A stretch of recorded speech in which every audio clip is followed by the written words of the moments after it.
Hello friends, welcome to the success Kendra. Friends देखिए, BSSC second inter level exam के लिए यानी कि Bihar SSC inter level exam के लिए एडुटेरिया का जो नया प्रैक्टिस बुक आया हुआ है। देखिए, इस बुक में टोटल 15 प्रैक्टिस सेट्स दिए गए हैं और इन सभी 15 सेट्स को मैंने कंप्लीट करा दिया है। और देखिए, आज इस सेशन में हम लोग इन सभी 15 सेट्स में जितने भी पॉलिटी के प्रश्न दिए गए हैं यानी कि भारतीय संविधान के प्रश्न दिए गए हैं, उन सभी प्रश्नों को आज हम लोग एक ही वीडियो में कवर करेंगे। इसी तरह से इस बुक के सभी हिस्ट्री के क्वेश्चन को मैंने ऑलरेडी कवर करा दिया था। अगर आपने उसको नहीं देखा है तो देखिएगा, लिंक आपको डिस्क्रिप्शन बॉक्स में मिल जाएगा। चलिए सेशन स्टार्ट करते हैं। एक बार सभी लोग फ्रेंड्स प्लीज़ जल्दी से सेशन को लाइक कर दीजिए और जब सेशन समाप्त हो जाएगा तो इसे कम से कम एक ग्रुप में अवश्य ही शेयर कर दीजिएगा। भारत में उच्च न्यायालयों के न्यायाधीश को पद की शपथ दिलवाते हैं। देखिए, यहाँ पर ध्यान दीजिएगा, भारत में उच्च न्यायालयों के न्यायाधीश को पद की शपथ कौन दिलवाते हैं? तो भारतीय संविधान का आर्टिकल यानी कि अनुच्छेद 219 के तहत, ध्यान दीजिएगा, अनुच्छेद 219 के तहत भारत में उच्च न्यायालयों के न्यायाधीश को राज्य के राज्यपाल के द्वारा पद की शपथ दिलाई जाती है। तो right answer option number B हो जाएगा, राज्य का राज्यपाल। अच्छा, अगर हम बात करें तो बिहार का जो उच्च न्यायालय है पटना हाईकोर्ट है और वर्तमान में पटना हाईकोर्ट के मुख्य न्यायाधीश कौन है? तो के विनोद चंद्रन है, यानी कि कृष्णन विनोद चंद्रन। इनका नाम अवश्य ही ध्यान रखिएगा। अच्छा, ध्यान दीजिएगा, उच्च न्यायालयों के न्यायाधीशों की नियुक्ति कौन करता है? तो राष्ट्रपति के द्वारा की जाती है और उच्च न्यायालय के मुख्य न्यायाधीश की नियुक्ति राष्ट्रपति द्वारा भारत के मुख्य न्यायाधीश और संबंधित राज्य के राज्यपाल से परामर्श के बाद की जाती है। तो सभी पॉइंट्स को फ्रेंड्स ध्यान रखिएगा। चलिए, इसीलिए मैं बोला हूँ कि पूरी डिटेल में मैं आपको एक्सप्लेनेशन करवाते चलूँगा, ठीक है। व्याख्या सहित सभी प्रश्नों के उत्तर को हम लोग कवर करेंगे। देखिए, दूसरा प्रश्न कि राष्ट्रपति और उपराष्ट्रपति के चुनाव से संबंधित चुनावी विवादों का निपटारा कौन करता है? तो देखिए, जो आर्टिकल 71 है यानी कि अनुच्छेद 71 के तहत, ध्यान दीजिए, अनुच्छेद 71 के तहत भारत के सर्वोच्च न्यायालय यानी कि सुप्रीम कोर्ट की बात की जा रही है। सर्वोच्च न्यायालय ने उपराष्ट्रपति और राष्ट्रपति के चुनाव के संबंध में विवादों का निपटारा करता है। कौन करता है? तो फ्रेंड्स, यह करता है भारत का सर्वोच्च न्यायालय, सुप्रीम कोर्ट। अनुच्छेद 71 के तहत भारत के सर्वोच्च न्यायालय उपराष्ट्रपति और राष्ट्रपति के चुनाव के संबंध में विवादों का निपटारा करता है और इसका फैसला अंतिम होता है। नेक्स्ट क्वेश्चन का प्रश्न पढ़िएगा कि भारत के संविधान में कल्याणकारी राज्य का आदर्श निहित है। तो फ्रेंड्स, यह निहित है राज्य के नीति निर्देशक तत्व में। अच्छा, राज्य का जो नीति निर्देशक तत्व है यह भारतीय संविधान के भाग 4 में है। भाग 4 में अनुच्छेद 36 से लेकर के 51 तक में जो है इसको रखा गया है, ठीक है। इसी में निहित है यह। अच्छा, इसको लिया कहाँ से गया है? तो आयरलैंड के संविधान से लिया गया है। अच्छा, आयरलैंड ने इसको कहाँ से लिया था? तो आयरलैंड ने जो है इसको स्पेन से ग्रहण किया है। कहाँ से? स्पेन से। यह भी आप ध्यान रखिएगा। चलिए, अगला प्रश्न है कि भारत में मताधिकार और निर्वाचित होने का अधिकार है। तो आपको याद होगा, अनुच्छेद 324 से 329 तक में निर्वाचन संबंधी उपबंध दिए गए हैं। तो देखा जाए तो मताधिकार जो है और निर्वाचित होने का अधिकार यह एक प्रकार का संवैधानिक अधिकार है। और अनुच्छेद 326 आपको भलीभांति याद होगा, इसके तहत वयस्क मताधिकार का जो है प्रावधान किया गया है। यह आर्टिकल इंपॉर्टेंट है, ध्यान रखिएगा। वयस्क मताधिकार जो है यह किस अनुच्छेद में निहित है? तो अनुच्छेद 326 में, ठीक है। हालांकि सर्वोच्च न्यायालय ने भारतीय संघ बनाम याद रखिएगा PUCL वाद, यहाँ मैं लिख देता हूँ PUCL वाद, ठीक है ना। PUCL वाद 2015 में मतदान के अधिकार को एक विधिक अधिकार माना था, लेकिन यह एक संवैधानिक अधिकार है, ठीक है। चलिए, अगला प्रश्न करेंगे कि निम्न में से कौन सिविल सेवा बोर्ड के पदेन अध्यक्ष होते हैं? सिविल सेवा बोर्ड के पदेन अध्यक्ष कौन होते हैं? तो ये कैबिनेट सचिव होते हैं।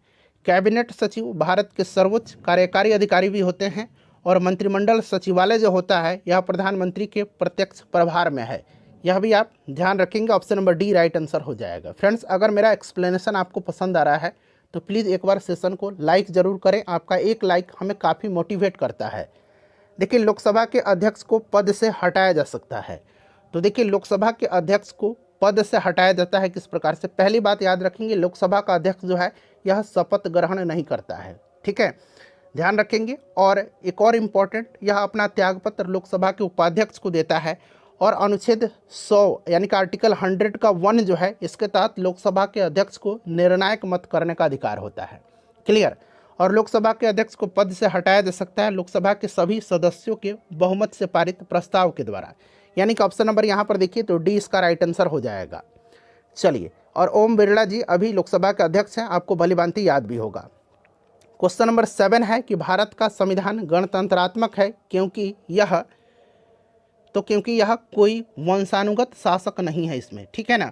तो इसमें राइट आंसर क्या हो जाएगा, ऑप्शन नंबर यहाँ पर डी हो जाएगा, ऑप्शन नंबर डी। इसका मतलब क्या है कि भारत का संविधान गणतंत्रात्मक है क्योंकि इसमें कोई भी वंशानुगत शासक नहीं है। इसका मतलब होता है कि राज्य के प्रमुख का चुनाव किया जाता है, ठीक है। तो राइट आंसर यहाँ पर ऑप्शन नंबर डी हो जाएगा। संविधान के अनुसार नई अखिल भारतीय सेवा की शुरुआत की जा सकती है। तो आर्टिकल 312 आपको भी याद होगा, अनुच्छेद 312 संसद को किसी भी नई अखिल भारतीय सेवा को सृजन करने का अधिकार देता है, ठीक है।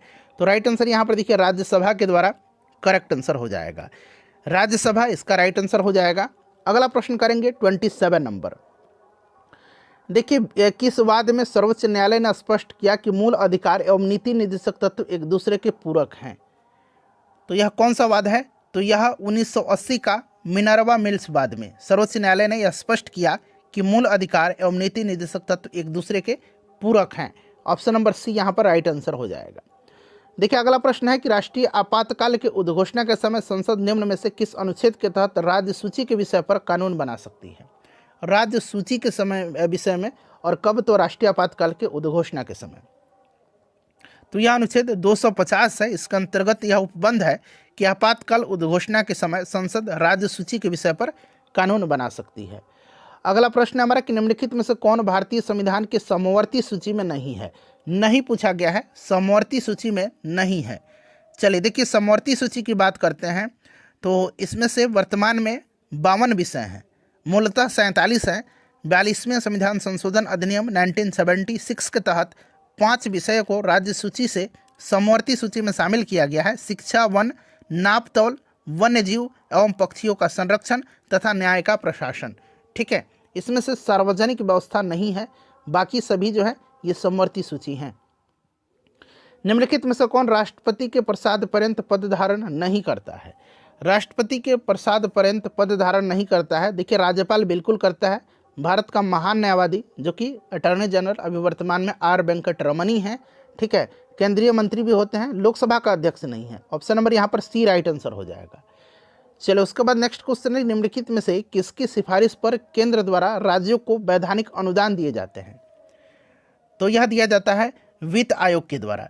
वित्त आयोग भारतीय संविधान में अनुच्छेद 280 के अंतर्गत है इसका प्रावधान, ठीक है। और इसका गठन राष्ट्रपति के द्वारा हर 5 वर्ष में या आवश्यकता अनुसार उससे पहले भी किया जा सकता है। क्लियर। वित्त आयोग में एक अध्यक्ष होता है और 4 अन्य सदस्य होते हैं, यानी कि टोटल 5 सदस्यीय यह एक निकाय है। एक अध्यक्ष होता है और इसमें 4 अन्य सदस्य होते हैं। अभी वर्तमान में 15वां वित्त आयोग चल रहा है, NK सिंह जो हैं इसके अध्यक्ष हैं। क्लियर। चलिए उसके बाद आगे बढ़ेंगे, नेक्स्ट क्वेश्चन करेंगे कि निम्न में से कौन भारत में सरकार के संसदीय स्वरूप की विशेषता को व्यक्त करता है। तो ये व्यक्त करता है कार्यपालिका का विधायिका के प्रति उत्तरदायी होना। ऑप्शन डी राइट आंसर हो जाएगा, ठीक है। संसदीय स्वरूप का याद रखिएगा। क्लियर ना। चलिए उसके बाद नेक्स्ट क्वेश्चन करेंगे संविधान की सर्वोच्चता, संसदीय सर्वोच्चता, केंद्र और राज्य संघात्मक विशेषता है। भारत के निम्नलिखित राज्यों में से किस राज्य की विधानसभा की सीटों की संख्या सर्वाधिक है। तो इसमें से अगर हम बात करते हैं तो यहाँ पर क्या पूछा गया है, विधानसभा पश्चिम बंगाल में 294 है, ठीक है। बिहार में 243 है, मध्य प्रदेश में 230 है और तमिलनाडु में 234 है, यानी कि इसमें से पश्चिम बंगाल 294 राइट। निम्नलिखित में से कौन सा कार्य भारतीय चुनाव आयोग का नहीं है। आप भारतीय चुनाव आयोग के बारे में जान लीजिए। देखिए भारतीय संविधान के भाग 15, याद रखेंगे, भारतीय संविधान के भाग 15 के अनुच्छेद 324 से 329 में निर्वाचन से संबंधित उपबंध दिया गया है।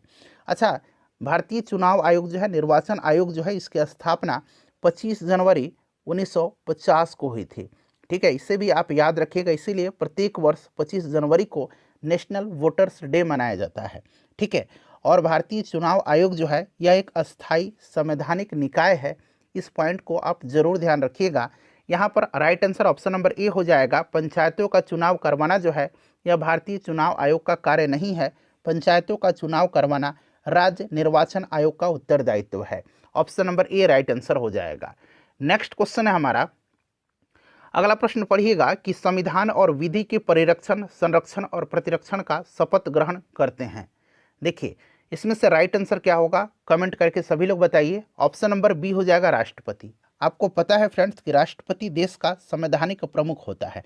अच्छा, अनुच्छेद 52 जो है आर्टिकल 52, इसका अनुसार भारत का एक राष्ट्रपति होगा। क्लियर, इसे आप जरूर ध्यान रखेंगे। नेक्स्ट क्वेश्चन है हमारा कि 73वां संविधान संशोधन कब लागू हुआ था। देखिए लागू पूछा गया। अच्छा, 73वां संविधान संशोधन अधिनियम 1992 के द्वारा पंचायती राज संस्थानों को संवैधानिक दर्जा दिया गया था और यह लागू हुआ था 24 अप्रैल 1993 को। इसीलिए प्रत्येक वर्ष 24 अप्रैल के दिन जो है पंचायती राज दिवस मनाया जाता है। ठीक है, चलिए अगला प्रश्न है कि अविश्वास प्रस्ताव के संदर्भ में निम्न में से कौन सा सही है। देखिए अविश्वास प्रस्ताव लोकसभा में सरकार के विरुद्ध लाया जाता है और इस प्रस्ताव को लाने के लिए 50 समर्थक सदस्यों की सहमति आवश्यक होती है। लोकसभा में इसे स्वीकार करने का कारण बताना आवश्यक नहीं है। यह सिर्फ पूरे मंत्रिमंडल के विरुद्ध लाया जा सकता है। यदि यह लोकसभा में पारित हो जाए तो मंत्रिपरिषद को त्यागपत्र देना ही पड़ता है।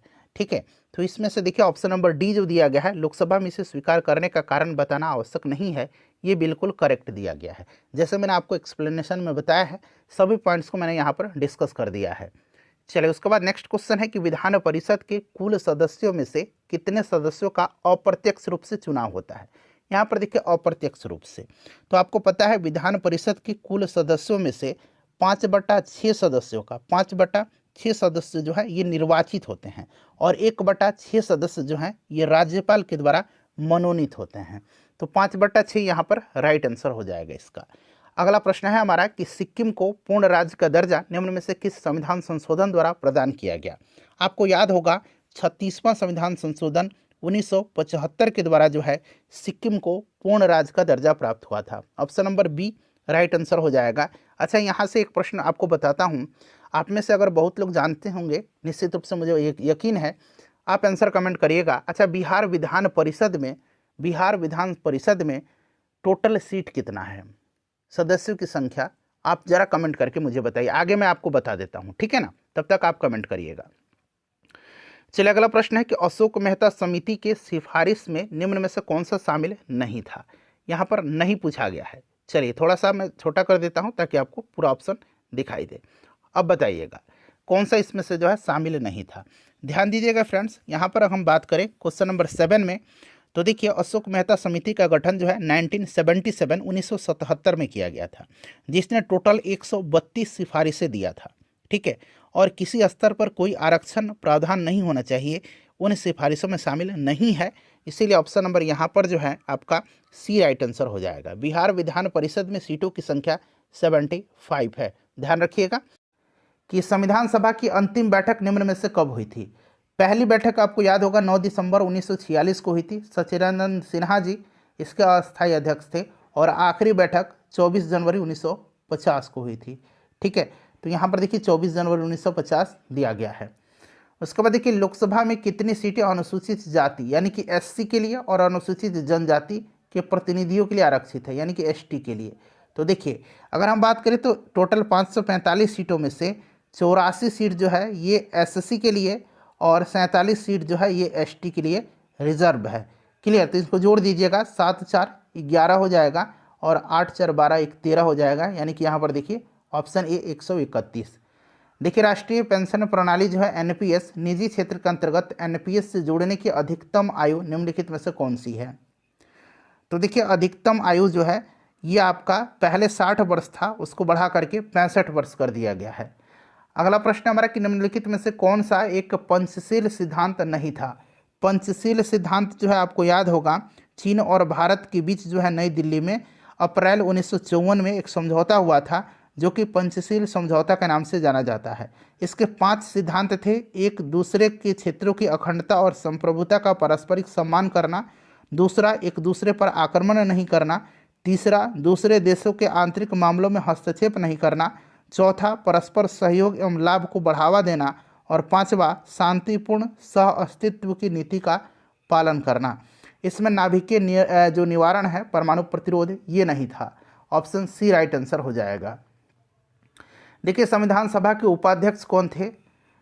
तो डॉक्टर एच.सी. मुखर्जी थे। तो यहाँ पर देखिए एच.सी. मुखर्जी दिया भी गया। संविधान सभा का अध्यक्ष डॉक्टर राजेंद्र प्रसाद थे और अस्थायी अध्यक्ष मैंने आपको बताया था 9 दिसंबर 1946 को जो बैठक हुई थी, सच्चिदानंद सिन्हा थे। उसके बाद देखिए, केंद्रीय एवं प्रांतीय विधान परिषदों में सदस्यों को अनुपूरक प्रश्न पूछने का अधिकार किस अधिनियम के माध्यम से मिला था? अनुपूरक प्रश्न पूछने का अधिकार जो है किस अधिनियम के माध्यम से केंद्रीय और प्रांतीय विधान परिषद के सदस्यों को पूछने को मिला था? तो यह मिला था भारत परिषद अधिनियम 1909 के तहत, ठीक है, जिसको कि मार्ले मिंटो सुधार अधिनियम भी कहा जाता है। क्लियर? चलिए, तो यहाँ पर ऑप्शन नंबर सी हो जाएगा। नेक्स्ट क्वेश्चन है, संसद सदस्यों की निर्भरता या फिर अयोग्यता के प्रश्न पर निर्णय कौन लेता है? तो ये निर्णय जो लेता है यह कौन लेता है? तो राष्ट्रपति भारतीय निर्वाचन आयोग से परामर्श करके संसद सदस्यों के निर्भरता के प्रश्न पर निर्णय करता है। तो ऑप्शन नंबर यहाँ पर डी राइट आंसर हो जाएगा। ऐसे कौन सी महत्वपूर्ण विशेषता संघीय सरकार की है? संघीय सरकार की विशेषता की बात करते हैं तो इसमें से आपका संविधान की सर्वोच्चता, 2 या अधिक स्तरों वाली सरकार और स्वतंत्र न्यायपालिका है, ठीक है। आपातकालीन प्रावधान नहीं होगा, तो इसीलिए यहाँ पर ऑप्शन 1, 2 और 3 राइट आंसर हो जाएगा, जो कि ऑप्शन नंबर यहाँ पर सी में देख सकते हैं दिया गया है। देखिए, प्राण एवं दैहिक स्वतंत्रता का अधिकार का वर्णन संविधान के किस अनुच्छेद में है? बताइए।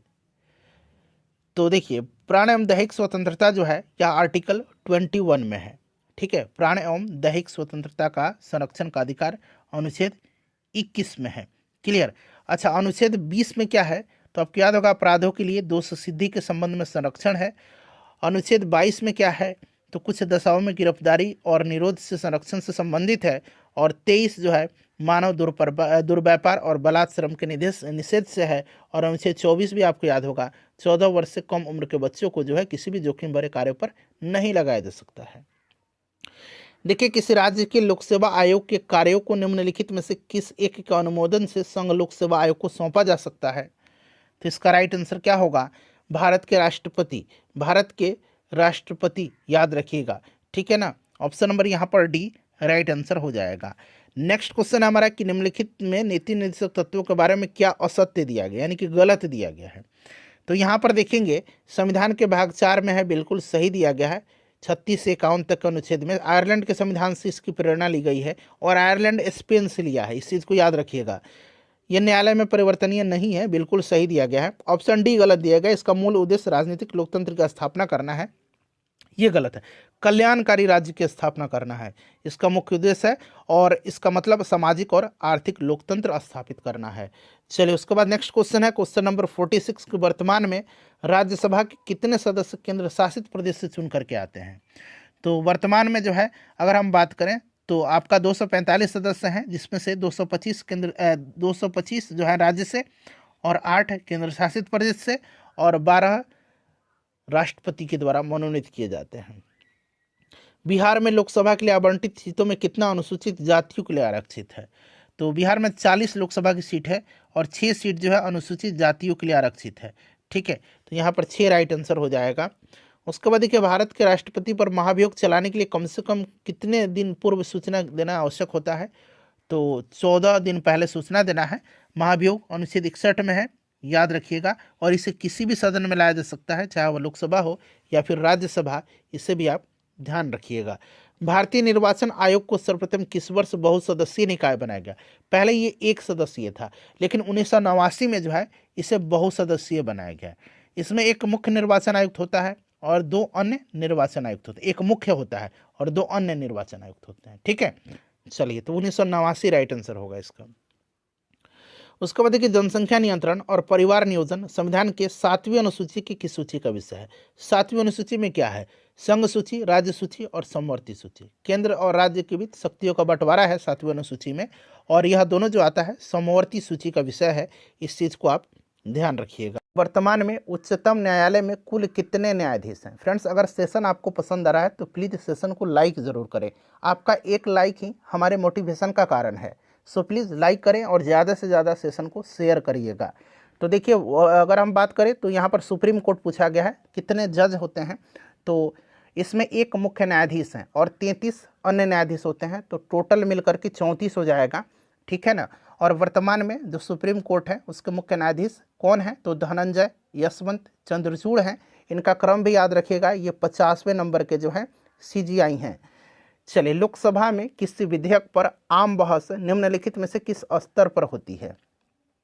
किसी भी विधेयक को पुनः स्थापित करने का प्रक्रम उसका प्रथम वाचन होता है और जो दूसरा वाचन होता है उसमें विधेयक पर विचार विमर्श होता है। सदन के सदस्य इसी स्तर पर आम बहस करते हैं। तो यहाँ पर देखिए द्वितीय वाचन हो जाएगा, आम बहस द्वितीय वाचन। अगला प्रश्न है क्वेश्चन नंबर 15 कि निम्नलिखित में से संविधान के किस अनुच्छेद के तहत राज्य वित्त आयोग का गठन किया जाता है? इंपॉर्टेंट क्वेश्चन है। राज्य वित्त आयोग का गठन जो है प्रत्येक 5 वर्ष पर किया जाता है राज्यपाल के द्वारा। और देखिए, भारतीय संविधान का जो अनुच्छेद 243I है, 243I, इसी के तहत राज्य वित्त आयोग का गठन किया जाता है। अच्छा, 243D में क्या है? तो इसमें पंचायतों के स्थानों का आरक्षण है। 243K में क्या है? तो इसमें पंचायतों के लिए निर्वाचन है।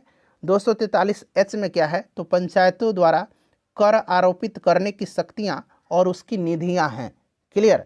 चलिए, अगला प्रश्न है कि निम्न में से कौन सा युग्म सुमेलित नहीं है? तो यहाँ पर देखिए, सुमेलित जो नहीं है, राज्यसभा में सदस्यों का निर्वाचन आयरलैंड जो है, यहाँ पर ये आपका जो है सुमेलित पूछा गया है कि नहीं है। राज्यसभा के लिए साहित्य, कला, विज्ञान एवं समाज सेवा के योगदान के आधार पर सदस्यों का मनोनयन का विचार कहाँ से लिया गया है? तो आयरलैंड से मनोनयन का विचार लिया गया है, ठीक है। और राज्यसभा में सदस्यों का निर्वाचन दिया गया है यहाँ पर, तो इसकी पद्धति दक्षिण अफ्रीका के संविधान से ली गई है। इसीलिए ऑप्शन नंबर बी यहाँ पर राइट आंसर हो जाएगा। 12 सदस्य जो है राज्यसभा में राष्ट्रपति के द्वारा जो है मनोनीत किए जाते हैं। देखिए, वरीयता अनुक्रम में 6ठे स्थान पर लोकसभा के अध्यक्ष के साथ किसको रखा गया है? देखिए, पहला स्थान तो आपको पता है वरीयता क्रम में राष्ट्रपति का होता है, दूसरा उपराष्ट्रपति का, तीसरा प्रधानमंत्री का, चौथा राज्यों के राज्यपाल अपने अपने राज्य में होते हैं, पांचवा भूतपूर्व राष्ट्रपति और 5 में उप प्रधानमंत्री का है। छठा में भारत के मुख्य न्यायाधीश और लोकसभा अध्यक्ष को रखा गया है। तो यहाँ पर लोकसभा अध्यक्ष के साथ भारत के मुख्य न्यायाधीश हैं। नेक्स्ट क्वेश्चन है कि सदन के उच्च सदन में निम्नलिखित राज्यों की सीटों का सही अवरोही क्रम, अवरोही पूछा गया है, यानी कि सबसे पहले ज़्यादा, फिर उससे कम, फिर उससे कम, ये अवरोही क्रम होता है। तो देखिए, सबसे ज़्यादा इसमें उत्तर प्रदेश में हो जाएगा आपका 31, महाराष्ट्र में 19, तमिलनाडु में 18 और बिहार में आपको भी पता होगा 16 है। तो सबसे पहले आपका उत्तर प्रदेश हो जाएगा, फिर महाराष्ट्र हो जाएगा। देखिए कहाँ पर दिया, उत्तर प्रदेश, महाराष्ट्र, उसके बाद तमिलनाडु और उसके बाद बिहार, ठीक है ना। तो ये ऑप्शन ए राइट आंसर हो जाएगा। देखिए, एक उच्च न्यायालय का यानी कि हाई कोर्ट की बात की जा रही है, न्यायाधीश अपना त्यागपत्र संबोधित करता है। तो देखिए, किसी भी उच्च न्यायालय के न्यायाधीशों की नियुक्ति राष्ट्रपति के द्वारा की जाती है। हालांकि राष्ट्रपति सर्वोच्च न्यायालय के मुख्य न्यायाधीश एवं संबंधित राज्य के राज्यपाल से परामर्श लेकर के ही इनकी नियुक्ति करते हैं, ठीक है। और देखिए, उच्च न्यायालय के न्यायाधीश अपना त्यागपत्र राष्ट्रपति को संबोधित करके देते हैं। तो यहाँ पर राष्ट्रपति राइट आंसर हो जाएगा। चलिए, उसके बाद नेक्स्ट क्वेश्चन है, और अभी वर्तमान में पटना हाई कोर्ट के मुख्य न्यायाधीश कौन है? के विनोद चंद्रन हैं। ये नाम जरूर याद रखिएगा आप। निम्नलिखित में से, तो यहाँ पर राष्ट्रपति इसका राइट आंसर होगा। उसके बाद देखिएगा कि निम्नलिखित में से किसने संविधान के भाग 3 में उल्लेखित अनुच्छेद 32 को संविधान का आत्मा कहा है?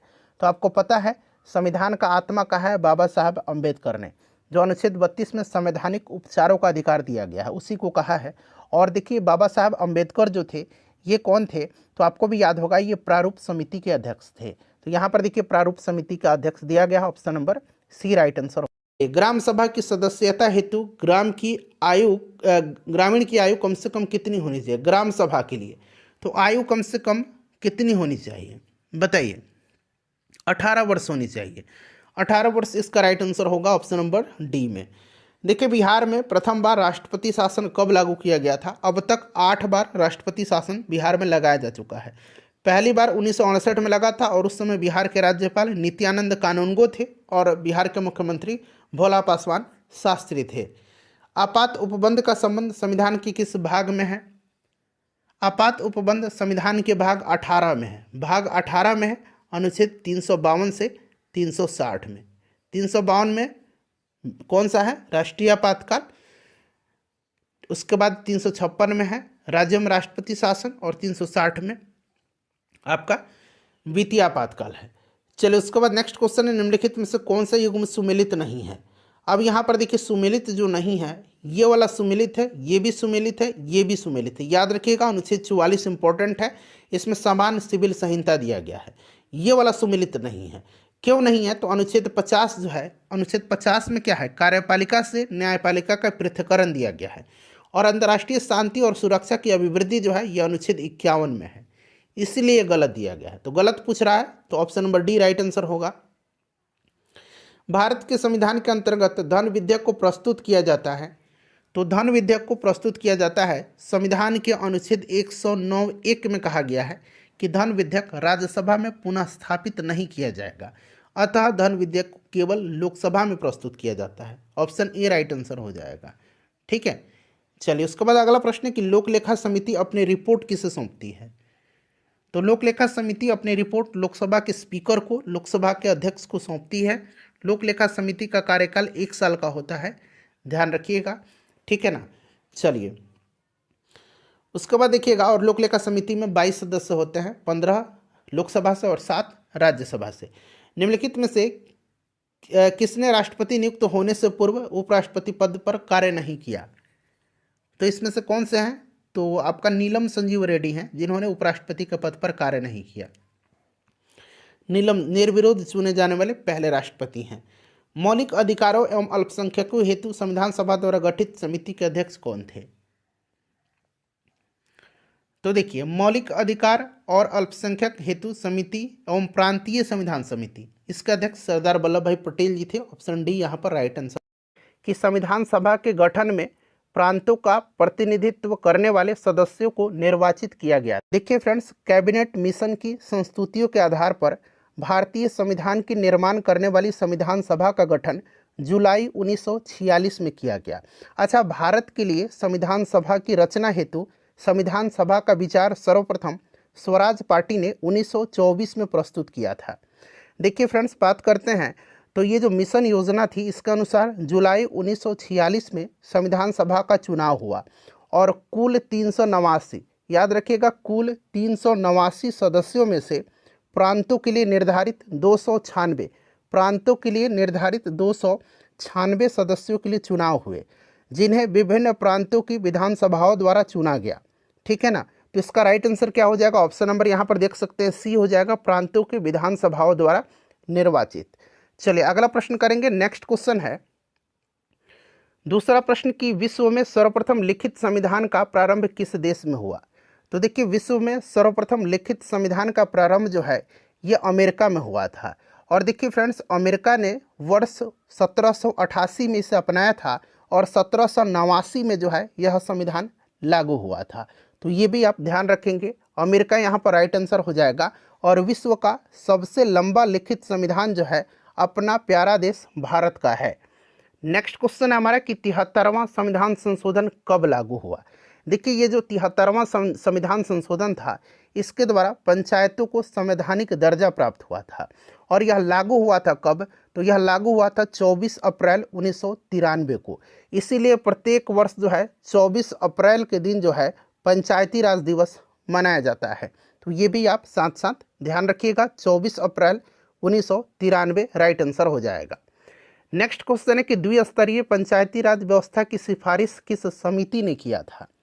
बलवंत राय मेहता समिति ने त्रिस्तरीय पंचायती राज का जो है सिफारिश किया था। और यहाँ पर द्विस्तरीय पूछा जा रहा है, तो देखिए द्विस्तरीय जो होगा इसमें से right answer option number B हो जाएगा, अशोक मेहता समिति।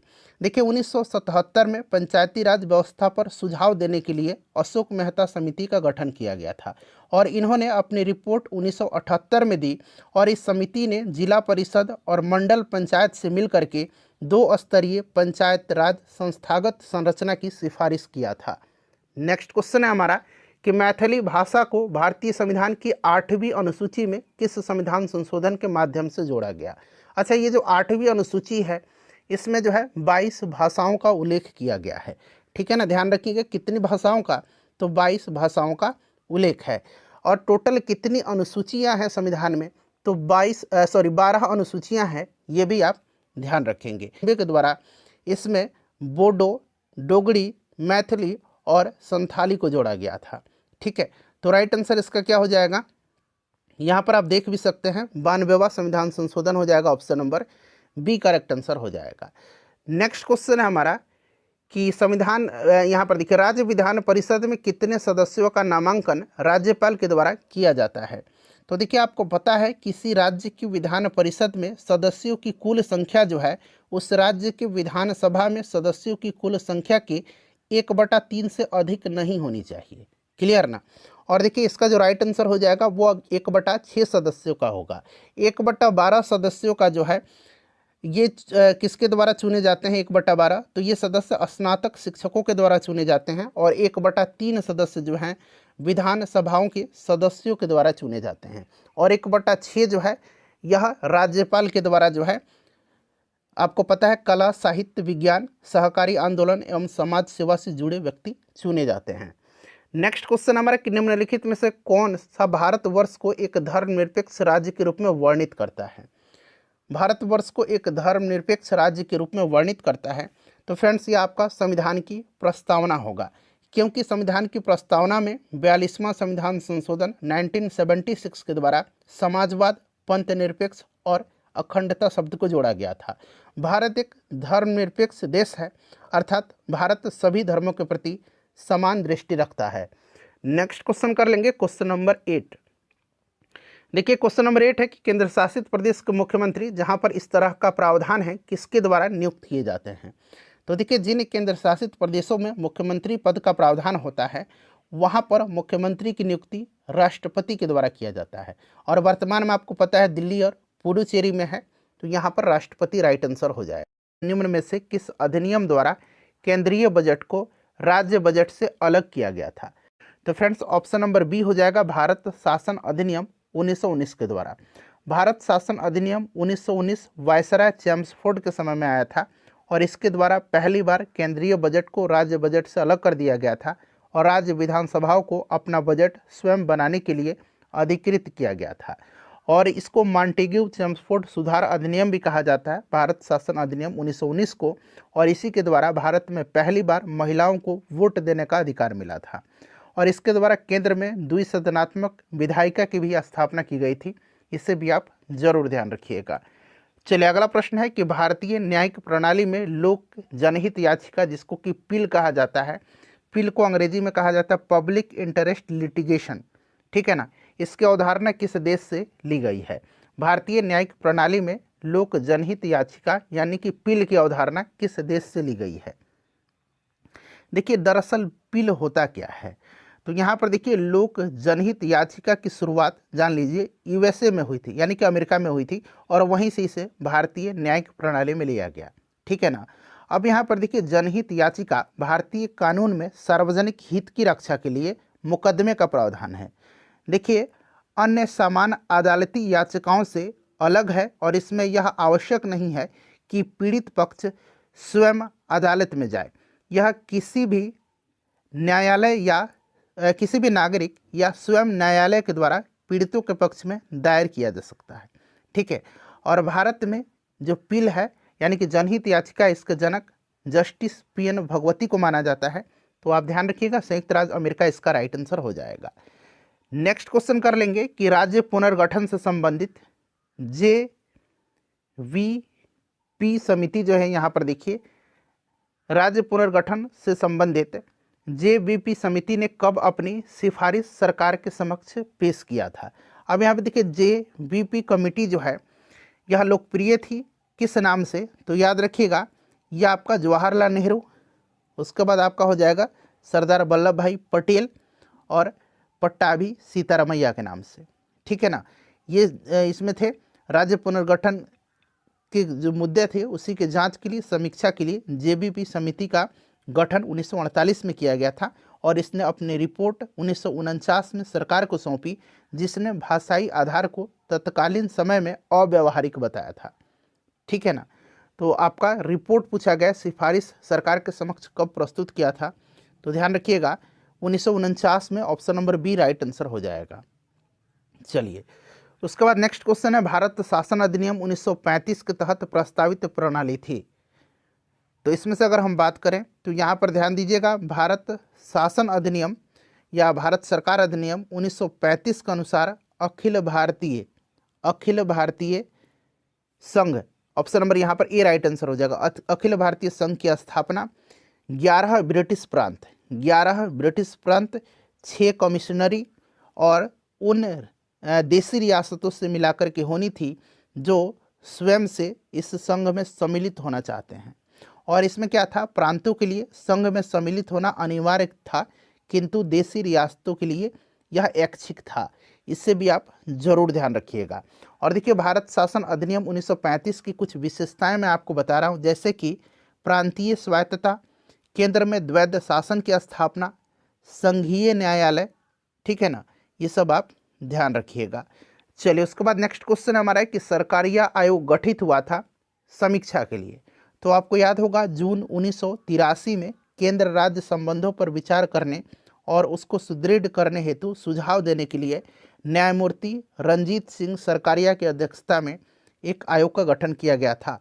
तो ये संघ और राज्य के मध्य संबंधों की, यानी कि ऑप्शन नंबर यहाँ पर आप देख सकते हैं केवल 4 इसका राइट। चलिए अगला प्रश्न है, भारतीय संविधान में महान न्यायवादी के संदर्भ में कौन सा कथन यहाँ पर सत्य दिया गया है? कौन सा कथन सत्य है? तो भारतीय संविधान का अनुच्छेद 76 जो है, इसके अंतर्गत इसके पद का सृजन किया गया है। महान न्यायवादी की नियुक्ति राष्ट्रपति के द्वारा की जाती है, राष्ट्रपति के प्रसाद पर्यंत यह पद धारण करता है। और देखिए यह बिना किसी सरकार की, यानी बिना सरकारी अनुमति के किसी आपराधिक मामलों में व्यक्ति का बचाव नहीं कर सकता। बिल्कुल ये दोनों सही दिया गया है।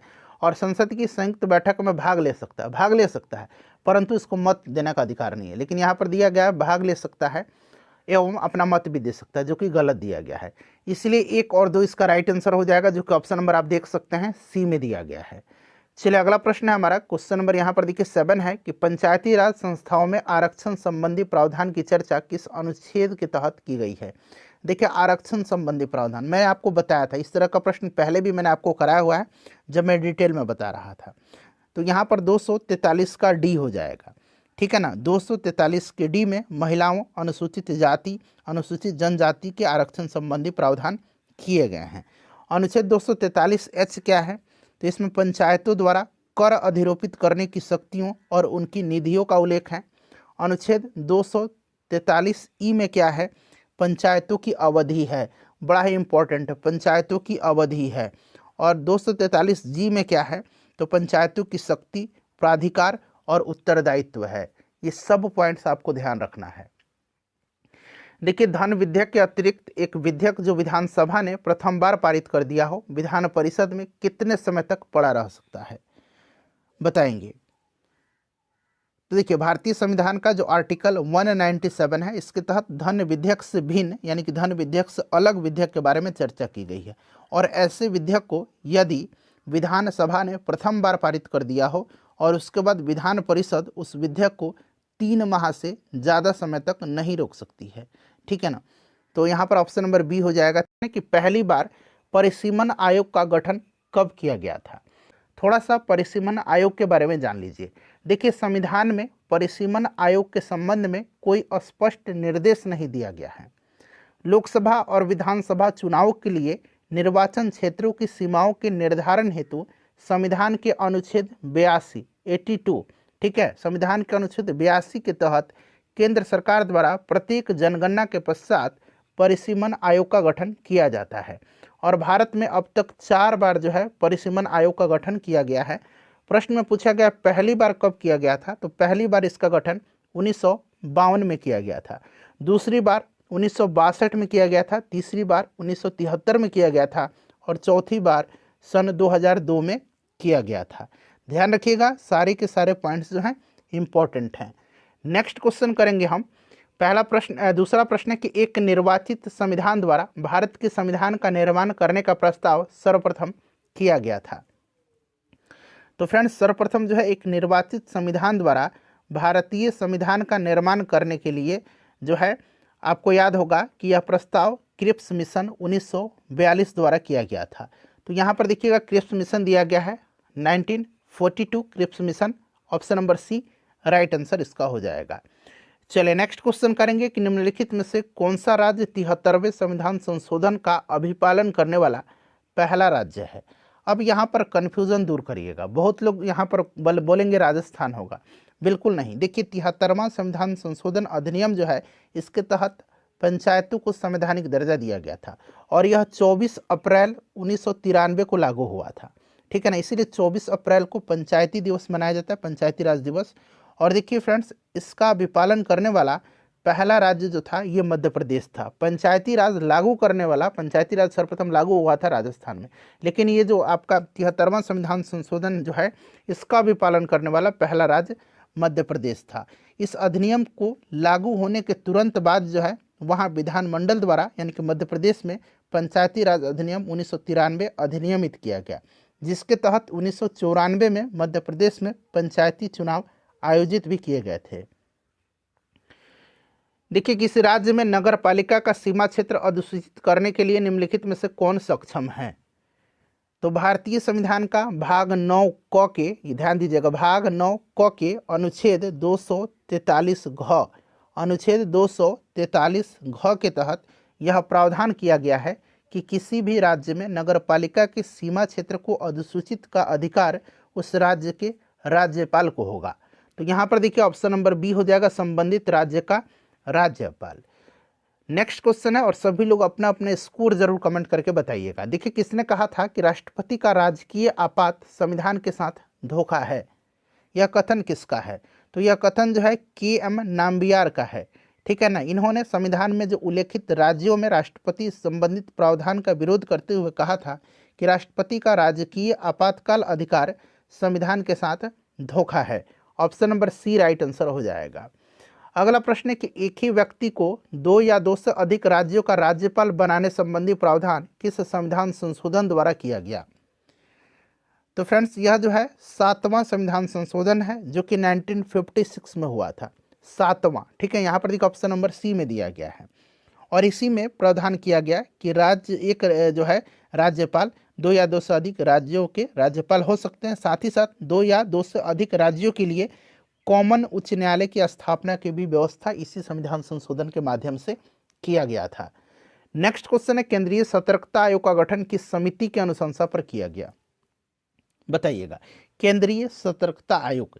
देखिए इसका गठन जो है ना, यहाँ पर ध्यान दीजिएगा, इसका गठन जो है यह किया गया था संथानम समिति के जो अनुशंसा है उसी के आधार पर। कब, 1964 में।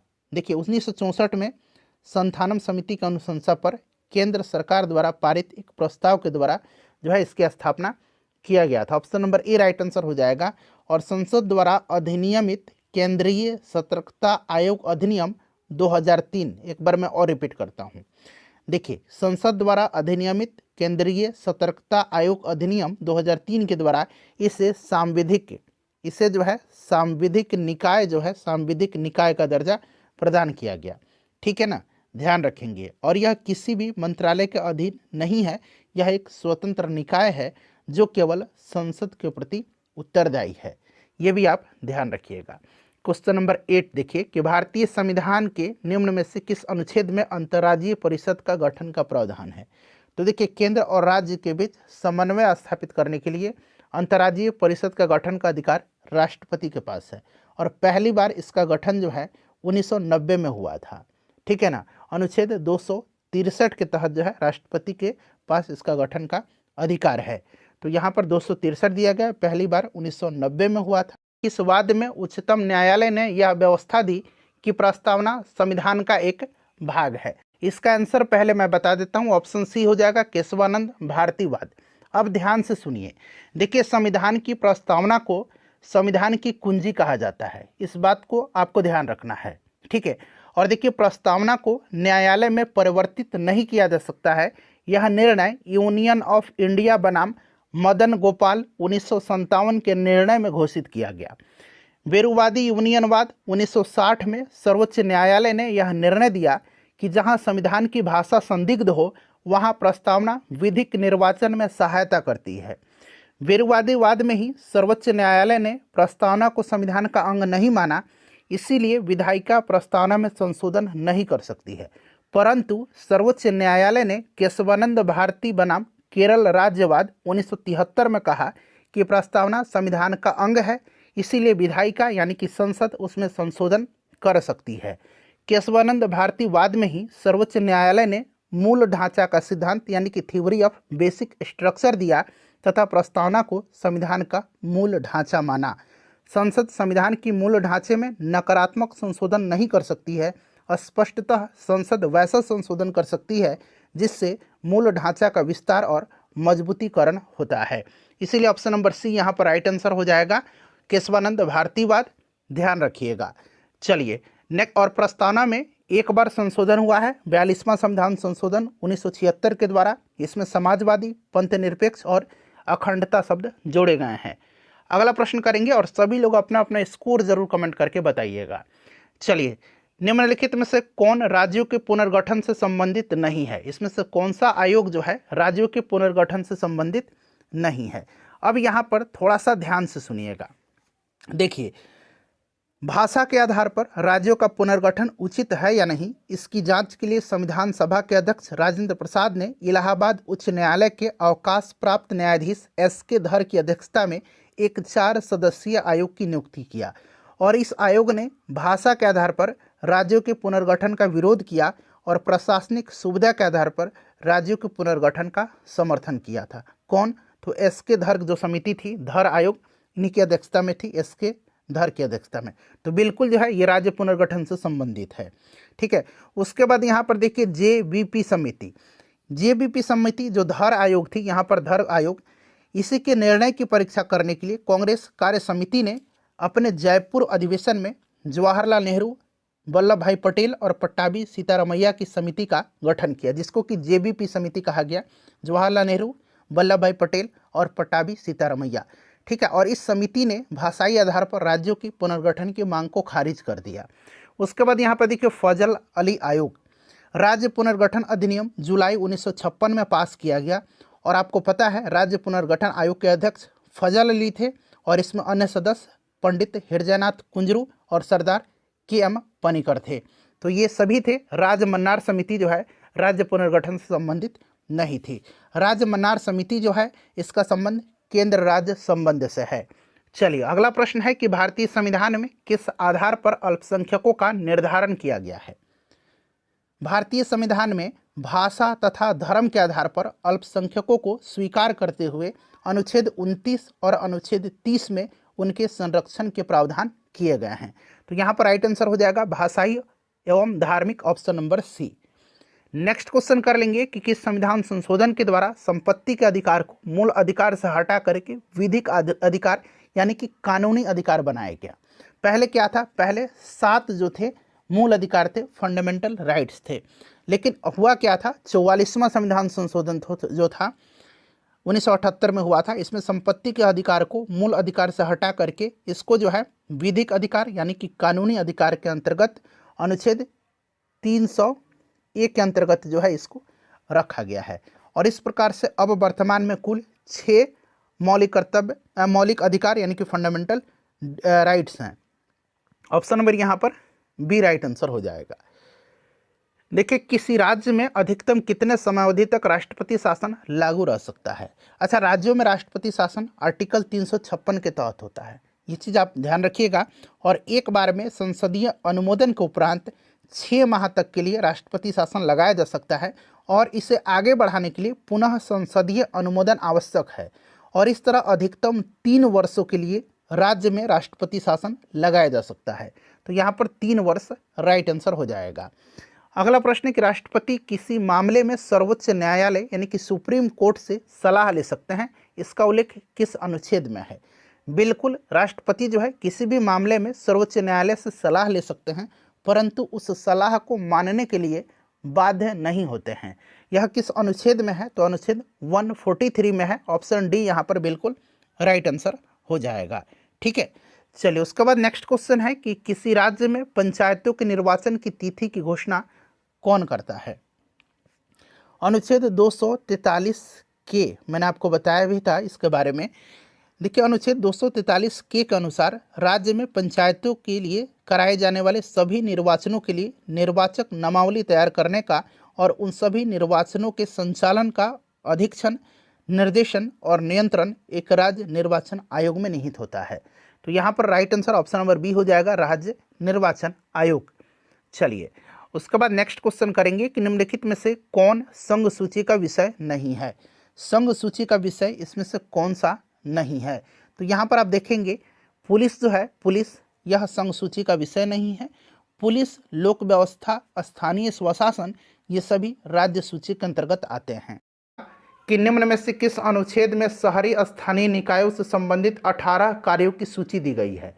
शहरी स्थानीय निकायों से संबंधित 18 कार्यों की सूची जो दी गई है यह किस आर्टिकल में दी गई? अच्छा, ग्राम पंचायत के कितने विषय हैं? तो 29 विषय हैं, इसे भी ध्यान रखिएगा। और यहाँ पर 18 कार्यों की सूची स्थानीय शहरी निकायों को जो है यह 243 डब्ल्यू में दिया गया। ऑप्शन नंबर यहाँ पर ए राइट आंसर हो जाएगा।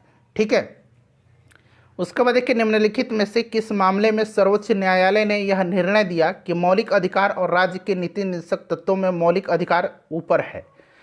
तो इसका राइट आंसर हो जाएगा आपका 1967 का जो गोलखनाथ बनाम पंजाब राज्य मामला है, उसी में सर्वोच्च न्यायालय ने यह निर्णय दिया था कि जब कभी मूल अधिकार राज्य के नीति निर्देशक तत्वों के टकराव की स्थिति में बनेगी तो मूल अधिकारों को प्राथमिकता दी जाएगी। तो यहाँ पर option number B right answer हो जाएगा। ठीक है, कल मैंने केशवानंद भारतीवाद बताया था आपको। चलिए, केंद्र सरकार का यह कर्तव्य होगा कि प्रत्येक राज्य को बाहरी आक्रमण से रक्षा करे, ऐसा प्रावधान भारतीय संविधान के कौन से अनुच्छेद में किया गया है? तो ये कौन सा आर्टिकल है? तो अनुच्छेद 355 है, जिसमें यह प्रावधान किया गया है कि बाह्य आक्रमण या आंतरिक गड़बड़ी से प्रत्येक राज्य की रक्षा करने की जिम्मेदारी केंद्र सरकार की है, यानी कि संघ की है। अच्छा क्लियर करिए, 356 आर्टिकल है एक और एक 365 आर्टिकल है, दोनों में थोड़ा सा कन्फ्यूजन होता होगा, इसको दूर करेंगे। देखिए अनुच्छेद 356 जो है 356, इसके अंतर्गत किसी भी राज्य के संवैधानिक तंत्र के विफल हो जाने पर, और अनुच्छेद 365 के अंतर्गत केंद्र सरकार के आदेश जो है उसके अनुपालन में राज्य जो है राज्य सरकार उसकी विफलता के मामले में वहाँ पर राष्ट्रपति शासन लागू किया जाता है। तो क्लियर हो गया ना। चलिए उसके बाद नेक्स्ट क्वेश्चन करेंगे कि पिछड़े वर्ग के आरक्षण को लेकर के बने मंडल आयोग ने किस वर्ष अपना रिपोर्ट प्रस्तुत किया था? मंडल आयोग 1979 में केंद्र सरकार की जनता पार्टी की सरकार ने बिंदेश्वरी प्रसाद मंडल की अध्यक्षता में दूसरा पिछड़ा वर्ग आयोग का गठन किया था, और इस आयोग ने अपनी रिपोर्ट 1980 में सौंपा था। और इस रिपोर्ट में पिछड़े वर्ग के लोगों के लिए सरकारी नौकरियों में 27% यानी कि 27% 27% आरक्षण की सिफारिश की थी। और वर्ष 1990 में मंडल आयोग की सिफारिशों को सरकार द्वारा लागू किया गया था। तो सभी क्वेश्चन को, सभी पॉइंट्स को यहाँ पर ध्यान रखेंगे। रिपोर्ट 1980 में दिया था, गठन 1979 में हुआ था और लागू 1990 में किया गया था। चलिए अगला प्रश्न हमारा कि समान कार्य के लिए समान वेतन क्या है एक? तो यह आर्टिकल 44 में है। एक मिनट, समान कार्य के लिए समान नहीं, समान जो नागरिक संहिता है ये आर्टिकल 44 में है। ठीक है, समान कार्य के लिए समान वेतन जो है यह सुनिश्चित किया गया नीति निर्देशक तत्व में। और अनुच्छेद 39 घ जो है यही प्रावधान करता है कि पुरुष और स्त्री दोनों को समान कार्य के लिए समान वेतन मिलेगा 39 घ में। ठीक है, तो यह एक राज्य का नीति निर्देशक है और आर्टिकल 44 में समान नागरिक संहिता है। चलिए उसके बाद देखिएगा कि संसदनात्मक शासन व्यवस्था में, तो देखिए संसदनात्मक शासन व्यवस्था में होता क्या है कि विधायिका का कार्यपालिका पर नियंत्रण होता है। ठीक है ना। चलिए, और संसदीय शासन व्यवस्था को भारत में अपनाया गया है जिसे ब्रिटेन के संविधान से लिया गया है, और एक संघात्मक व्यवस्था है जिसको कि कनाडा से लिया गया है। दोनों ध्यान रखिएगा, option number B right answer होगा। देखिए निम्न में से किस संविधान संशोधन द्वारा लोकसभा की सदस्यों की संख्या 525 से बढ़ा करके 545 कर दिया गया? तो ये कौन सा संविधान संशोधन था? तो यह 31वां संविधान संशोधन था। ठीक है ना। इसके द्वारा जो है आपको पता है ना कि 525 से बढ़ा करके 545 कर दिया गया था। इसमें हुआ था क्या कि राज्यों की जो अधिकतम संख्या थी उसको 500 से 525 किया गया, और जो केंद्र शासित प्रदेश की सदस्यों की संख्या थी उसको 25 से घटा करके 20 किया गया था। ठीक है, तो 525 और 20 जोड़ लीजिए, देखिए 545 हो गया। निम्नलिखित में से कौन संविधान के 42वें संशोधन द्वारा नीति निश्चक तत्वों में नहीं जोड़ा गया? तो ये नहीं जोड़ा गया था सामान्य नागरिक संहिता, जो कि यहाँ पर ऑप्शन डी में देख रहे हैं। जोड़ा गया था किसको? सामान्य न्याय एवं निःशुल्क विधिक सहायता को, शोषण से बच्चों एवं वयस्कों की सुरक्षा, उसके बाद उद्योग के प्रबंधन में कर्मकारी की सहभागिता, पर्यावरण संरक्षण एवं वन्य जीवों की रक्षा, समान आचार संहिता मूल रूप से अनुच्छेद 44 में जो कि वर्णित है। ठीक है ना, नागरिक संहिता, इसमें ऑप्शन डी राइट आंसर हो जाएगा। उसके बाद देखिए भारतीय संविधान का अनुच्छेद 249 संबंधित है, बताइएगा, बताइए राइट आंसर क्या हो जाएगा? तो आपका 249 जो है यह भारतीय संविधान की राज्य सूची के विषयों के संबंध में आपको संसद की विधायी शक्तियों से संबंधित है, और इसके तहत राज्यसभा के अनुमोदन से संसद राष्ट्रहित में राज्य सूची के किसी भी विषय पर विधि बना सकती है। तो ऑप्शन नंबर डी हो जाएगा, राज्य सूची के विषयों के संबंध में संसद की विधायी शक्तियों कि निम्नलिखित में से किस अधिनियम के तहत भारत में पहली बार मुसलमानों के लिए पृथक निर्वाचन मंडल की व्यवस्था की गई थी? तो इसका right answer option number B हो जाएगा, 1909 का मार्ले मिंटो सुधार अधिनियम के तहत। देखिए 1909 के मार्ले मिंटो सुधार अर्थात भारतीय परिषद अधिनियम 1909 में पहली बार केंद्रीय विधान परिषद हेतु मुस्लिम वर्ग के लिए पृथक निर्वाचन की व्यवस्था की गई थी। और आपको एक इम्पॉर्टेंट पॉइंट ध्यान रखना है, देखिए फ्रेंड्स, डॉक्टर राजेंद्र प्रसाद जी जो थे, इन्होंने लॉर्ड मिंटो को पाकिस्तान का जनक मानते हैं। ठीक है, राजेंद्र प्रसाद लॉर्ड मिंटो को पाकिस्तान का जनक मानते हैं, प्रश्न पूछा भी जाता है। ठीक है ना, राजेंद्र प्रसाद किसको पाकिस्तान का जनक मानते हैं? तो लॉर्ड मिंटो को। ऑप्शन नंबर बी यहाँ पर राइट आंसर हो जाएगा। ठीक है, चलिए नेक्स्ट क्वेश्चन कर लेंगे कि संविधान की विशेषताएं और उनके स्रोत में कौन सा सही सुमेलित यहाँ पर दिया गया है? तो यहाँ पर देखिए सही सुमेलित कौन सा दिया गया है। तो सबसे पहले यहाँ पर देखिएगा, यहाँ पर देख लीजिए कि विधि का शासन जो है, विधि का शासन ये कहाँ से लिया गया है? तो विधि का शासन जो है ब्रिटिश संविधान से लिया गया है। ठीक है, राष्ट्रपति की चुनाव की पद्धति, राष्ट्रपति की चुनाव की पद्धति जो है ये आयरलैंड के संविधान से लिया गया है। तो यहाँ पर ये देख सकते हैं दोनों जो है गलत हो गया है। संसद, यहाँ पर देखिए सदनों की संयुक्त बैठक जो है ये कहाँ से लिया गया है? तो ये ऑस्ट्रेलियाई संविधान, और समानता और बंधुता फ्रांसीसी संविधान, ये बिल्कुल करेक्ट है। तो इस तरह से ऑप्शन सी हो जाएगा, 3 और 4 जो है यहाँ पर सही दिया गया है। उसके बाद देखिएगा कि निम्नलिखित को सुमेलित करना है, और यहाँ से राइट आंसर आपको चुन करके बताना है। अब यहाँ पर देखिएगा राष्ट्रपति पर महाभियोग की प्रक्रिया, तो ये आपको याद भी होगा आर्टिकल 61। राष्ट्रपति की क्षमादान की शक्ति जो है ये अनुच्छेद 72 में है। ठीक है, चलिए उसके बाद देखिए भारत का महान न्यायवादी आर्टिकल 76 में है, और संसद का सत्र सत्रावसान और भंग करना अनुच्छेद 85 में है। तो ये बिल्कुल क्रम से दिया गया है, ABCD, देखिए ABCD यहाँ पर ऑप्शन नंबर ए में है। नेक्स्ट क्वेश्चन है, अगर पसंद आ रहा है वीडियो तो प्लीज़ एक बार लाइक ज़रूर किया करें, आपका एक लाइक हमें काफ़ी मोटिवेट करता है। देखिए विधानसभा सीटों की अधिकतम और न्यूनतम संख्या कितनी हो सकती है? तो आपको याद होगा कि विधानसभा में 500 से अधिक सदस्य नहीं हो सकते हैं। ठीक है ना, और 60 से भी कम नहीं हो सकते हैं, ये चीज़ तो आपको पता है। तो 500 से अधिकतम 500 और न्यूनतम 60। ठीक है, 60। सबसे बड़े राज्य उत्तर प्रदेश की विधानसभा में 404 सदस्य हैं। ठीक है ना, याद रखिएगा। चलिए नेक्स्ट क्वेश्चन कर लेंगे कि निर्वाचन आयोग के संबंध में निम्नलिखित में से कौन सा कथन सही नहीं दिया गया है? सही यहाँ पर नहीं दिया गया है। तो देखिए संविधान के भाग 15 का अनुच्छेद 324 से 329 के बीच में निर्वाचन आयोग का वर्णन है, बिल्कुल जो है ये सही दिया गया है। निर्वाचन आयोग के सदस्यों की संख्या राष्ट्रपति द्वारा निर्धारित की जाती है, बिल्कुल ये भी जो है यहाँ पर सही दिया गया है। उसके बाद चलिए अगला ऑप्शन यहाँ पर देखेंगे कि मुख्य चुनाव आयुक्त राष्ट्रपति के प्रसाद पर्यंत अपना पद धारण नहीं करता है। ठीक है ना, देखिए निर्वाचन आयोग में एक मुख्य चुनाव आयुक्त होगा, और समय समय पर राष्ट्रपति द्वारा निर्धारित संख्या में चुनाव आयुक्त होंगे।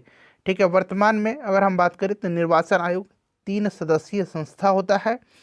6 वर्ष इनकी जो है अवधि होती है, या 65 वर्ष की आयु जो भी इनमें पहले पूरी हो जाती है वो अपना जो है अवकाश ग्रहण कर लेते हैं।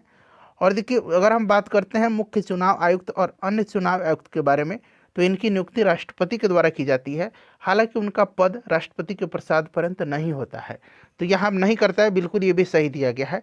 और निर्वाचन आयोग के सदस्य 6 वर्ष की अवधि या 62 वर्ष की उम्र दोनों में से जो पहले हो जाए पद धारण करते हैं, ये गलत दिया गया है।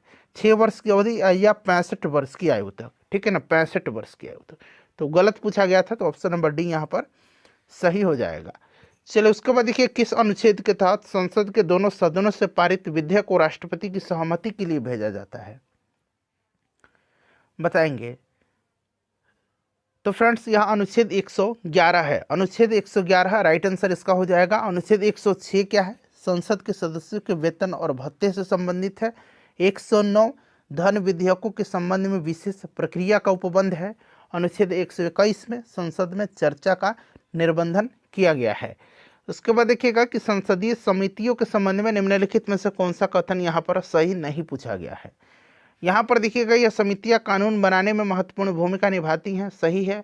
यह विभिन्न विभागों द्वारा किए गए खर्च, भ्रष्टाचार आदि के मामलों की जांच करती है, सही है। समितियाँ केवल सदन के अधिवेशन के समय ही कार्यरत रहती है, ऐसा बिल्कुल भी नहीं है। देखिए, संसदीय समितियाँ की अगर हम बात करते हैं, ठीक है ना, तो यह सदन का अधिवेशन होने या न होने दोनों की स्थिति में यह कार्यरत रहती है।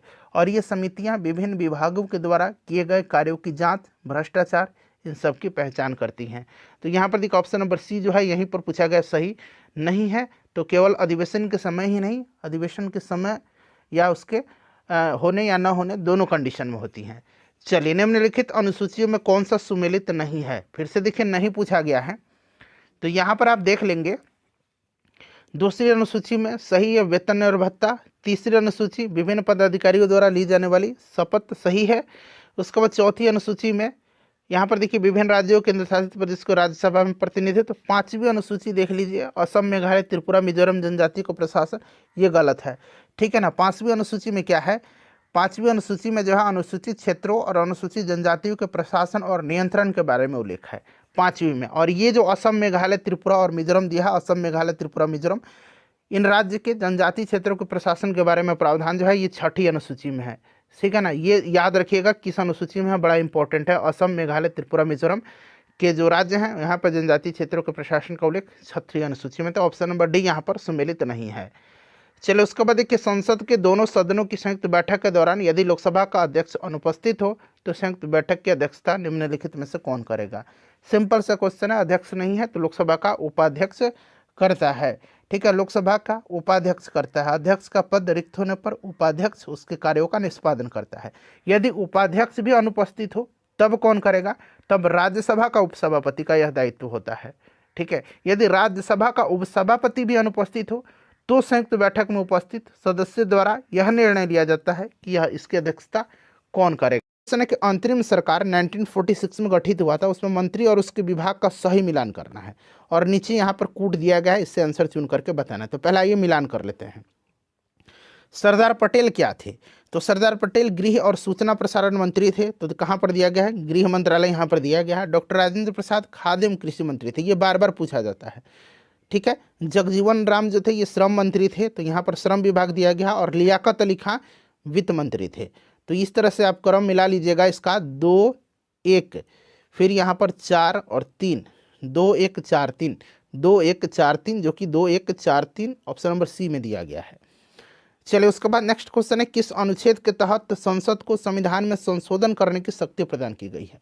संविधान संशोधन की प्रक्रिया दक्षिण अफ्रीका से लिया गया है और संविधान के भाग 20 में अनुच्छेद 368 आपको याद भी होगा, ठीक है। तो अनुच्छेद 368 यहाँ पर राइट आंसर हो जाएगा। देखिए, राष्ट्रीय आपातकाल की उद्घोषणा जारी होने के कितने माह के भीतर संसद के दोनों सदनों द्वारा अनुमोदित होनी आवश्यक है, कितने माह के भीतर। तो राष्ट्रीय आपातकाल की उद्घोषणा का अनुमोदन संसद के दोनों सदनों द्वारा 1 माह के भीतर करना आवश्यक है। किंतु आपातकाल की उद्घोषणा ऐसे समय में होती है जब लोकसभा का विघटन हो गया हो अथवा लोकसभा का विघटन 1 माह के समय में बिना उद्घोषणा के अनुमोदन के हो गया हो। तब उद्घोषणा लोकसभा के पुनर्गठन के बाद पहली बैठक से 30 दिनों के भीतर तक जारी होनी चाहिए, जबकि इस बीच राज्यसभा द्वारा इसका अनुमोदन कर दिया गया हो तब। तो यहाँ पर 1 माह हो जाएगा। निम्नलिखित में से किसकी नियुक्ति राष्ट्रपति द्वारा नहीं की जाती है। प्रधानमंत्री की नियुक्ति बिल्कुल करते हैं, संघ शासित प्रदेश के मुख्यमंत्री बिल्कुल इनको करते हैं, महान न्यायवादी को भी करते हैं। आर्टिकल 76 आपको याद होगा, अटॉर्नी जनरल जो अभी की कौन है, आर वेंकट रमनी है। कैबिनेट सचिव की नियुक्ति राष्ट्रपति के द्वारा नहीं की जाती है। कैबिनेट सचिव की नियुक्ति जो है प्रधानमंत्री की अध्यक्षता में मंत्रिमंडल की नियुक्ति समिति द्वारा किया जाता है। चलिए उसके बाद देखिएगा कि भारतीय संसद निम्नलिखित में से किससे मिलकर के बनती है। तो ये भी भाई पूछने की बात है क्या, लोकसभा, राज्यसभा और राष्ट्रपति आपको याद भी होगा। Option number D correct answer हो जाएगा। चलिए उसके बाद नेक्स्ट क्वेश्चन कर लेंगे, क्वेश्चन नंबर 46। देखिए प्रश्न है कि उच्च न्यायालय के संदर्भ में निम्नलिखित में से कौन सा कथन सही दिया गया। उच्च न्यायालय हाई कोर्ट के संदर्भ में। अब पहले सारा ऑप्शन देख लीजिए, छोटा कर देता हूं ताकि आपको ऑप्शन दिखाई दे। चलिए अभी भी नहीं दिख रहा है, अब दिख रहा है। अब ज़्यादा छोटा हो जाएगा तो फिर देखने में भी आपको कठिनाई होगी। एक एक करके सभी ऑप्शन को पढ़ लीजिए। देखिए उच्च न्यायालय के संदर्भ में पूछा जा रहा है, ठीक है। तो उच्च न्यायालय में न्यायाधीशों की नियुक्ति संबंधित राज्य के राज्यपाल द्वारा की जाती, नहीं राष्ट्रपति के द्वारा की जाती, गलत है। उसके बाद देखो उच्च न्यायालय के न्यायाधीशों की हस्तांतरण संबंधी राज्य के राज्यपाल के परामर्श के बाद राष्ट्रपति द्वारा की जाती, ये भी गलत है। इसमें से सही जो दिया गया है, ये देखिए तीसरा सही दिया गया, सी नंबर। उच्च न्यायालय के न्यायिक पुनर्विलोकन की शक्ति राज्य विधानमंडल और केंद्र सरकार दोनों के अधिनियमों और कार्यकारी आदेशों की संवैधानिकता के परीक्षण के लिए है। बिल्कुल ये सही दिया गया है, ठीक है ना, ध्यान रखिएगा। चलिए आगे बढ़ते हैं।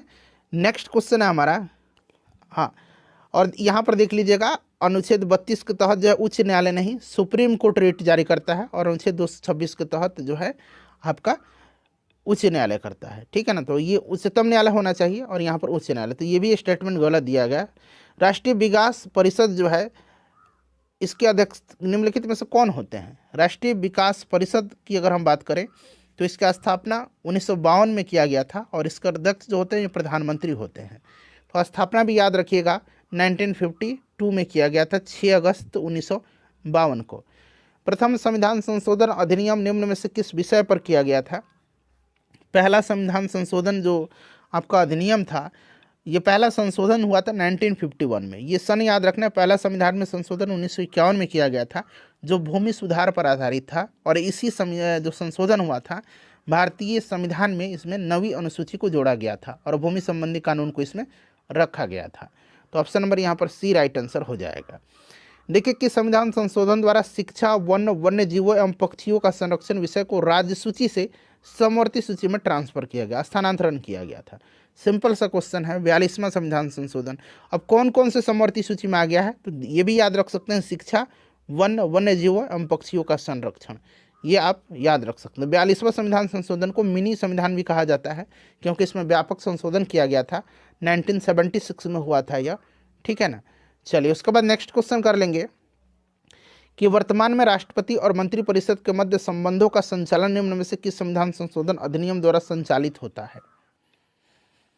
तो यह 44वां संविधान संशोधन अधिनियम 1978 है, 1978 है, इसी के द्वारा जो है होता है। चलिए राज्य विधान परिषद के सदस्यों के निर्वाचन में शामिल होते हैं, कौन शामिल होते हैं। तो देखिए राज्य विधान परिषद के सदस्यों के निर्वाचन में शामिल होते हैं विधानसभा के सदस्य, स्थानीय निकाय, स्नातक, माध्यमिक शिक्षक, ये सब।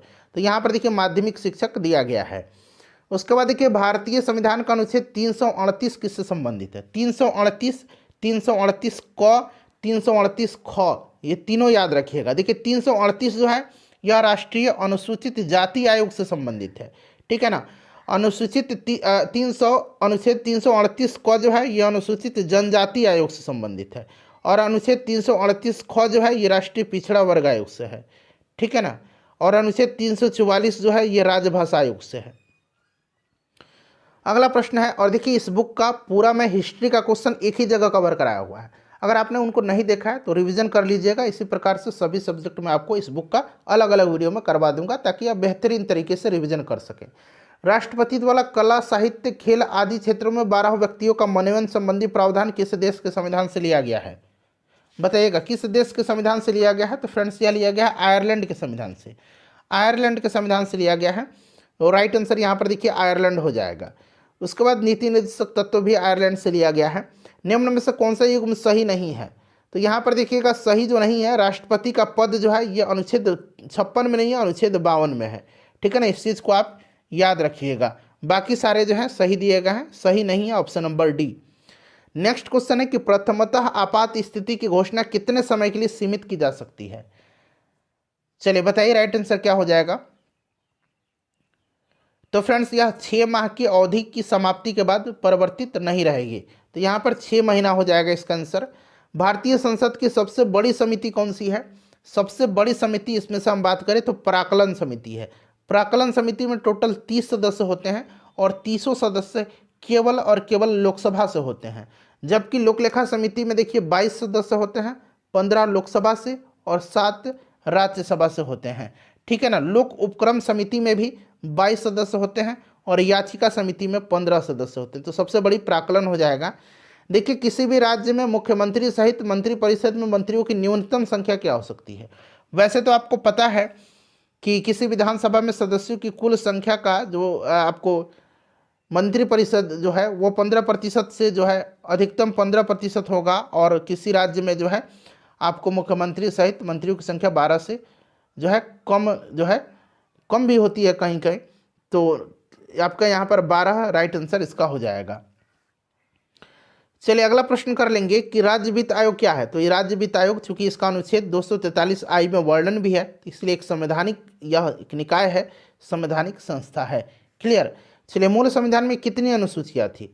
तो मूल में 8 थी, वर्तमान में 12 अनुसूचियाँ हैं, इसे भी आप ध्यान रखिएगा। चलिए निम्नलिखित में से कौन सी समिति चुनाव सुधार से संबंधित है? तो जीवी के राव समिति, अशोक मेहता और एल.एम. सिंघवी समिति, ये पंचायती राज से संबंधित है।